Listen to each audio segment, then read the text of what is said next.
Aborrecemos las enfermedades y aún así las lanzamos sobre nosotros. No estamos nunca mejor o más libres de cuidados que cuando dormimos. Y sin embargo, eso que tanto evitamos y lamentamos, la muerte, no es más que un sueño perpetuo. Y entonces, ¿por qué, como arguía Epicuro, nos atemoriza tanto? Cuando somos, la muerte no es. Pero cuando la muerte es, nosotros no somos. Nuestra vida es tediosa y pesada, incluso para quienes viven mejor. Es una desgracia haber nacido, un dolor vivir, una preocupación morir. La muerte pone fin a nuestras desgracias y sin embargo no pensamos en ello. Un poco antes de que Sócrates bebiera su poción de cicuta, dirigió a los ciudadanos de Atenas una alegre despedida y concluyó su charla con esta corta frase: mi tiempo ha llegado ahora a su fin y yo a mi muerte. Vosotros a seguir viviendo. Pero ¿qué es lo mejor? Solo lo sabe Dios.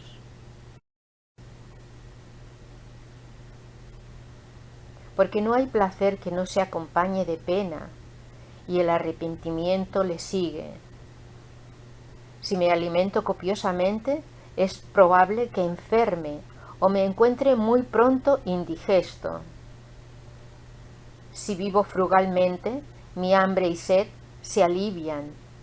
Estoy bien sin estar ni lleno ni en ayunas. Si vivo honestamente, ardo de lujuria. Si hago lo que me place, me agoto y mato de hambre yo mismo, y hago daño a mi cuerpo y a mi alma. Por una pequeña cantidad de alegría, cuánto dolor después de un pequeño placer. Qué gran desgracia. Las dos cosas son penosas. Para mí, levantarme e irme a la cama, comer y proveerme de alimento. Preocupaciones y disputas me acompañan durante todo el día. Temores y sospechas durante toda la vida. Estoy descontento. ¿Por qué hay que desear tanto vivir? En realidad, una muerte feliz sería el fin de todas nuestras calamidades y desgracias. Es la cura segura de todas nuestras preocupaciones.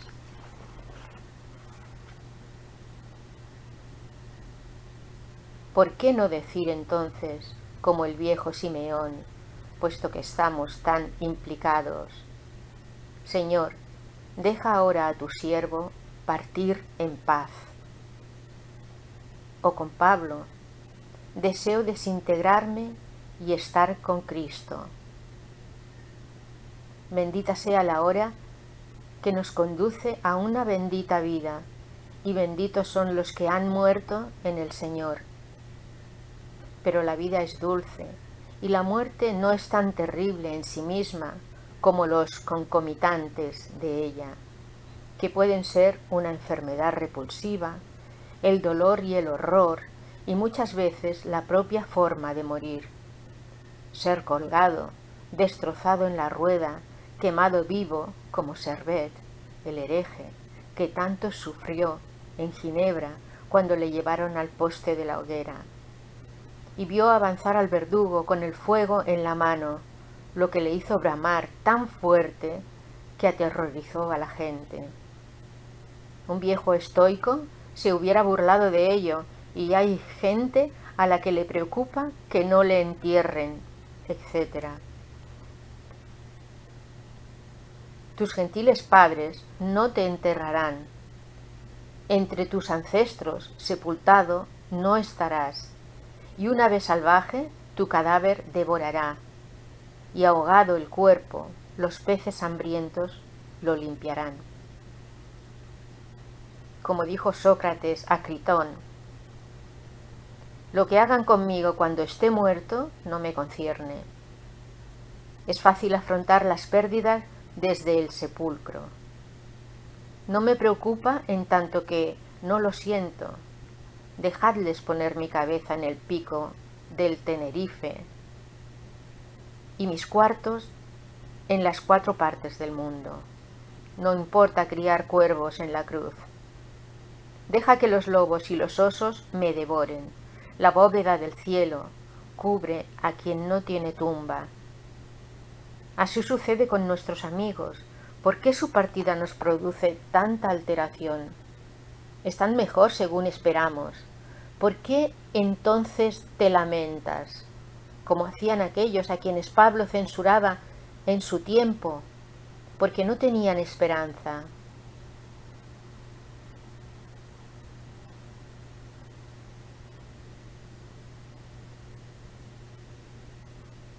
Es lógico que tiene que haber alguna solemnidad. Después de un día de dolor, debemos enterrar a nuestros muertos con el corazón sereno. Los amigos de Job no le dijeron ni una palabra durante los primeros 7 días. Dejaron que la pena y el desconsuelo siguieran su curso, sentados tristes y silenciosos a su lado. Cuando el mismo Júpiter lloró por Sarpedón, ¿qué más podía continuar el poeta sino que la pena es buena? ¿Quién puede culpar a una tierna madre si llora por la muerte de sus hijos? Además, como sostiene Plutarco, no está en nuestro poder no lamentarnos y no estar triste. Es no tener ni misericordia ni piedad. Llorar por nuestros amigos es un sentimiento natural y lamentarnos es un sentimiento irresistible, y apenarnos. No sé cómo decía Séneca, pero algunas veces es bueno ser desdichado en la miseria. La mayor parte de todo el dolor se evacua por medio de las lágrimas.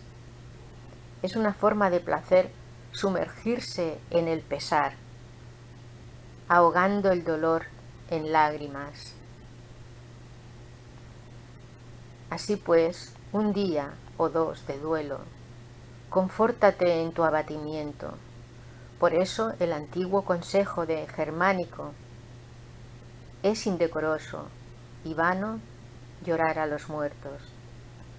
No debemos dilatarnos demasiado en nuestros sentimientos. Estar tristes de una forma desesperada, sufrir inmoderación, dejar que los sentimientos nos tiranicen. Hay un arte de la insensibilidad, un término medio que debe mantenerse. No podemos prohibir a los hombres que sufran, decía Agustín, pero sí que sufran excesivamente. No impido que un hombre se enfade, pero me pregunto, ¿a causa de mí está así? No impido que se sienta triste, pero ¿por qué está triste? No prohíbo el temor, pero ¿por qué razón tiene miedo? Exijo moderación, así como una justa razón. Los romanos, como la mayoría de las comunidades civiles, habían establecido los momentos adecuados para tales solemnidades, y no podían lamentarse más a partir de un día determinado. Y lo mismo si nacía un niño en una familia, se casaba una hija o hijo, se otorgaba algún cargo u honor, o un hermano era liberado de sus cadenas, o un amigo de sus enemigos, o algo semejante. No debían lamentarse más. Y es correcto que así sea, porque ¿qué finalidad tienen todas esas pompas fúnebres, quejas y lágrimas? Cuando Sócrates se estaba muriendo, sus amigos, Apolodoro y Critón, y algunos otros lloraban por él, y cuando él se dio cuenta les preguntó: ¿qué significa eso? Porque por esa misma causa había hecho salir de la habitación a todas las mujeres. Al oír sus palabras se sintieron avergonzados y dejaron de llorar. Luigi Cortusi, un rico abogado de Padua, ordenó que su última voluntad, bajo pena de una gran multa a sus herederos, si no lo cumplían, que no le hicieran ningún funeral y que nadie debía lamentarse, pero que sin embargo, como en una boda debía haber música y juglares y en lugar de plañideras vestidas de negro, ordenó que 12 vírgenes vestidas de verde debían llevarle a la iglesia.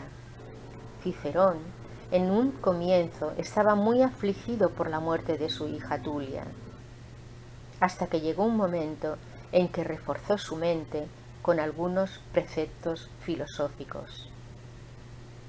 Entonces comenzó a triunfar sobre la fortuna y el sufrimiento, para que la recepción de su hija en el cielo fuera más alegre, cuando antes solo estaba preocupado por su pérdida.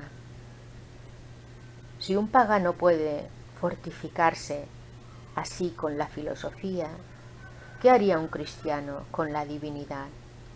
¿Por qué entonces te maltratas tú mismo? Es una suerte inevitable, el primer estatuto de la Carta Magna, una ley eterna del Parlamento: todos debemos morir. Es una ley que no puede ser revocada. Todos somos mortales y todos esos dominantes, dioses y reyes mueren como hombres. Está tan oculta la cabeza del excelso como la del inferior. La última se iguala con la primera. Oh débil estado de la condición humana, exclama Silvio Ladislao, rey de Bohemia. Tenía 18 años, estaba en la flor de la juventud y en medio de todos sus amigos, entre un montón de médicos, y en ese momento a punto de casarse, y sin embargo enfermó y murió en 36 horas. Y así nos iremos todos, antes o después, tal como se despide Calliopius de sus espectadores y auditores en la comedia. Vosotros pasadlo bien y aplaudid. Calliopius pasa revista. Debemos decir adiós al mundo, salida de Calliopius, y habiendo desempeñado nuestro papel, marcharnos para siempre. Tumbas y monumentos tienen el mismo destino, pues que incluso los sepulcros tienen determinado su sino. Reinos, provincias, pueblos y ciudades tienen sus periodos y estos se consumen. En los tiempos florecientes de Troya, Micenas era la ciudad más bella de Grecia. Imperaba en toda Grecia, pero qué pena, tanto ella como la Asiria Nínive están totalmente destruidas. El mismo destino tienen hoy las Tebas egipcia y Boecia. Delos, la casa consistorial común de Grecia, y Babilonia, la mayor ciudad que haya resplandecido jamás bajo el sol, a la que no le quedan ya más que muros y algunas ruinas. ¿Qué resta de Atenas, de Pandión, más que el nombre? Como se quejaba Pausanias en su tiempo. ¿Y dónde están ahora la misma Troya, y Persépolis, Cartago, Cicico, Esparta, Argos, y todas aquellas ciudades griegas, Siracusa y Agrigento, las ciudades más bonitas de Sicilia, que tenían en algunos momentos 700.000 habitantes y están ahora en decadencia? Y solo quedan los nombres de Herón Empédocles, etc. De entre aquella gran cantidad de personas, entre los escitas, se recuerda a un tal Anacarsis, que mantenía que el mundo entero debía tener un fin. Todas las otras ciudades son mortales, decía Peter Gilleus al referirse a Constantinopla. Solo ésta durará tanto como el mundo, pero no es así. No hay lugar ni fortaleza, ni mar ni tierra que pueda vindicar una ciudad. Ella y todo lo demás se desvanecerán al final. Y así como las grandes montañas parecerán planicies para un viajero que las contempla al alejarse, hasta que por fin no se distingan en absoluto. Así declinan las ciudades, los hombres y los monumentos. Sus andamios no pueden preservar el sólido globo terrestre. A la larga solo quedan los nombres, a la larga olvidados y finalmente envueltos en una noche perpetua. Volviendo de Asia, decía Servio Sulpicio en una epístola consolatoria a Cicerón, cuando zarpé de Eginia hacia Megara, me puse a mirar el país a mi alrededor. Egina estaba detrás de mí, Megara delante, el Pireo a mano derecha, Corinto a la izquierda, florecientes ciudades en tiempos pasados, ahora postradas y abatidas delante de mis ojos. Comencé a pensar para mí, qué pena. ¿Por qué nos alteramos tanto los hombres por la desaparición de un amigo, cuya vida es mucho más corta, cuando hay tantas buenas ciudades que yacen enterradas ante nosotros? Recuerda, oh Servio, que eres un hombre, y con esto me sentí muy confirmado y cumplido. Corrígete de la misma manera, y confórtate tú mismo con esto, pues debemos necesariamente morir, y todos morimos, pero nos levantaremos nuevamente, como sostenía Cicerón. Nuestro segundo encuentro será mucho más agradable, después que nuestra partida fue tan dolorosa. Sí, pero era mi más querido y amado amigo, mi único amigo. ¿Qué moderación cabe y qué pudor en llorar tan caro amigo? ¿Y quién puede censurarme por mi aflicción? Debería sentir vergüenza, digo yo, como Séneca, hay que reconocerlo, por tener solo un ancla en una tempestad como esta. Ve a buscar otra, y por otra parte le haces gran daño deseándole larga vida.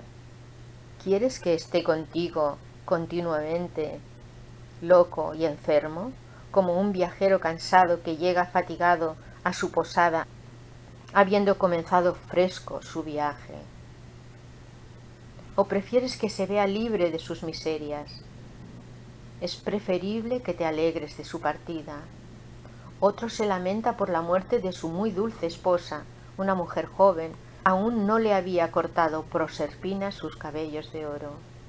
Una mujer como ningún hombre mortal ha tenido nunca, una esposa tan buena, pero ahora muerta y desaparecida, que yace allí abajo en la tumba. Le replico con palabras de Séneca, que si tal mujer se pudiera tener alguna vez, tendría que haberla buscado o haberla hecho, y si había encontrado una, podría también felizmente encontrar otra. Si la había hecho, como hizo el Cristóbolus de Genofonte, podría de forma bien barata moldear otra, y la segunda será tan buena como la primera. No tiene por qué desesperar en tanto en cuanto tendrá el mismo amo. Pero ¿era ella buena? Si hubiera sido puesta a prueba, como la viuda de Feso que aparece en Petronio, por algún soldado fanfarrón, habría aceptado. Más de un hombre se hubiera quitado de encima esto del matrimonio voluntariamente, y plantéate una tercera posibilidad, y te encontrarás con un padre mayor que suspira por un hijo, un bonito niño. El que ahora yace dormido haría enternecer a un fiero tracio. O alguna hija excelente que murió joven, sin haber ni siquiera conocido las alegrías del lecho nupcial. O un hijo abandonado por un padre muerto. ¿Por qué llora si quien llegó primero se debe marchar primero? Ay de ti, cariño equivocado, ¿por qué es que quieres que se alteren las leyes de la naturaleza y que viva para siempre? Julio César, Augusto, Alcibíades, Galeno, Aristóteles perdieron a sus padres cuando eran jóvenes. ¿Y por qué, por otro lado, debes tomarte tan mal la muerte de tu hijito? No causada por el destino ni merecida, sino ocurrida desgraciadamente muy pronto. Quizá murió antes de tiempo, sin haber llegado al solsticio de su edad. Pero ¿acaso no era mortal? Escucha el divino epíteto. Si ambicionas que tu mujer, amigos, hijos vivan siempre, estás loco. Era realmente un chico excelente, digno de las lágrimas de Apolo, un niño dulce, cariñoso, hermoso, con la vida por delante, a quien tanto lamentaron Píndaro, el poeta, y Arístides, el retórico. Pero ¿quién podría decir si habría de ser un hombre honesto? Podría haber llegado a ser un ladrón, un bribón, un derrochador, un hijo desobediente que te irrita, exaspera más que el resto del mundo. Podría haber reñido contigo y disentido, o con sus hermanos, como Hereocles o Polinice, y romper tu corazón. Se ha ido ahora a la eternidad, como otro Ganímedes, en la flor de la edad, como si hubiera resucitado, o como decía Plutarco, en medio de la fiesta. Si el hijo era díscolo, debes estar contento de que se haya ido. Si era bueno, alégrate de haber tenido un hijo así. ¿Pero estás seguro de que era bueno? Puede que fuera un hipócrita, como son muchos, y aunque te hablaba a ti cortésmente, quizás predicara entre los demás lo que oyó Icaromenipo en el lugar de los murmullos de Júpiter, como aparece en Luciano, sobre la muerte de sus padres, que ahora andaba corto de dineros y que iba a heredar muchos bienes y hermosas fincas después de su muerte. O pongamos por caso que era muy bueno, supongamos lo mejor. ¿No te habría reconvenido tu hijo muerto, como hizo el de la obra de Luciano? ¿Por qué lamentas mi muerte o me llamas desgraciado, si soy mucho más feliz que tú mismo? ¿Qué calamidad me ha acontecido? ¿Es porque no estoy calvo, lisiado, viejo, deteriorado, como estás tú? ¿Qué he perdido? ¿Algo de tu buen humor? ¿Alegres ropas, música, canto, danza, besos y alegres reuniones? ¿Tálamos placenteros? ¿Qué es eso? ¿Acaso no es mucho mejor no tener hambre en absoluto que comer? ¿No tener sed que beber para satisfacer la sed? ¿No tener frío y así no tener que ponerme ropas que eviten el frío? Tú necesitas alegría, mientras que yo estoy libre de enfermedades, fiebres, preocupaciones, angustias, despecho, amor, codicia, odio, envidia, malicia. Ya no tengo por qué temer a los ladrones, a los tiranos y enemigos, como te sucede a ti. ¿Qué bien hacen tus lágrimas? ¿Cuál es su finalidad? ¿Piensas que una vez muertos nos preocupa alguna cosa? No te conduelas en demasía por los demás y no desees ni tengas miedo de tu propia muerte. No tiene sentido. Dejo esta tediosa vida con todo mi corazón. Lo menos malo que puede sucederme es la muerte.